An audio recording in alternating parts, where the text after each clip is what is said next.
And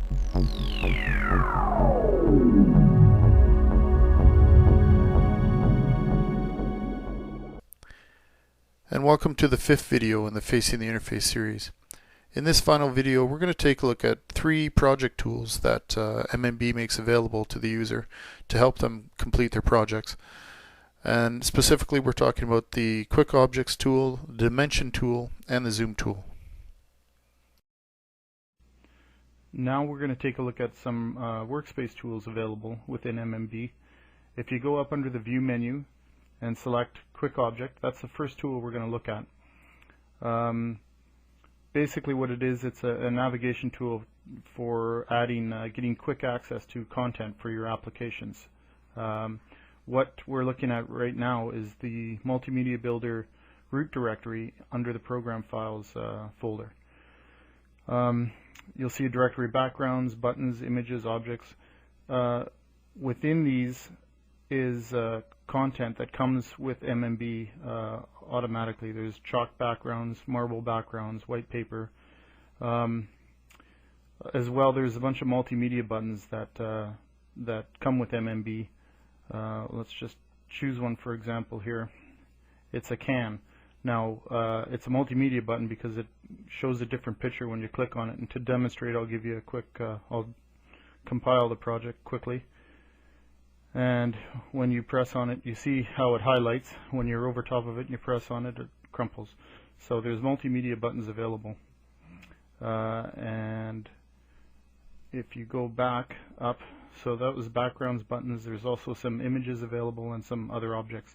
Now you can add your own content to these 4 directories, or you can get access to whatever content you have within any of your hard drives, or if it's on a CD-ROM as well, you can throw the CD in and access it through here. So you can get access to stock photo imagery or whatever you have. It's a pretty good tool for that. To roll up the window, you can just double-click on the top here or hit the white button, and it stays out of the way. You can move it around by grabbing the striped handles and just moving it around.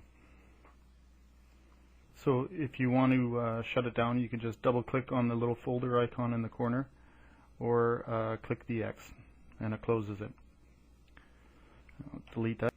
The next tool I wanted to show you is up under the View menu again, is the Dimension tool. This lets you specify an exact size and coordinate position of any object that you select on your application area. So for example, if we take a button and throw it on our application area, you see that it's selected. Its coordinates and size automatically are displayed in the Dimension tool. Now you can physically change these by typing in new parameters within the Dimension tool, and they'll automatically be adjusted. So let's say for the distance from the left side of the interface, let's say we wanted to make that a little bit bigger. We wanted it to go 250. So you just type in 250, and let's say we wanted it to be at 75 pixels down from the top. So you type in that and you hit apply. It jumps to that exact coordinate position.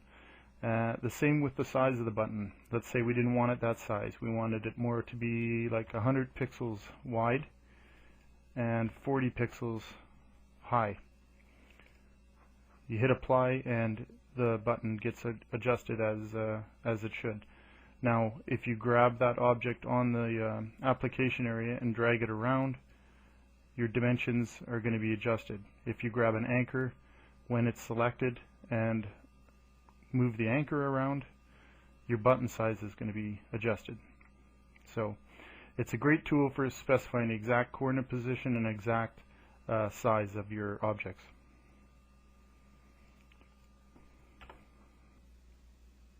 Now the last tool I wanted to show you, back up under the View menu, is the Zoom tool at the bottom here. If you select that, the Zoom tool is kind of a neat feature. You may find it has limited application, but it's kind of neat. If you drop down the button here, basically all it is just a quick zoom window. Wherever you place your mouse, it shows you a zoomed in image of what you're looking at. So let's roll it back up. For example, let's throw a picture on here. We need a good SpongeBob picture. Here's one here. Alright, so with your zoom window, you can zoom right in. Now you see the grid on there as well. That's showing it's a 1 pixel by 1 pixel grid. Now if you right click on the little magnifying glass here, up here in the corner, you get some options that you can select from. You can set your zoom factor to whatever you want. You can jump it up or jump it back to 200. You zoom in and it automatically updates the display. Same with the refresh rate. Also, it has this floating window feature. If you click that, basically the zoom tool is going to follow wherever your mouse goes. So it's kind of neat, but I don't know many people that use it. It's just kind of a flashy little thing. Now to get out of it, you have to go back under the zoom menu, or the view menu.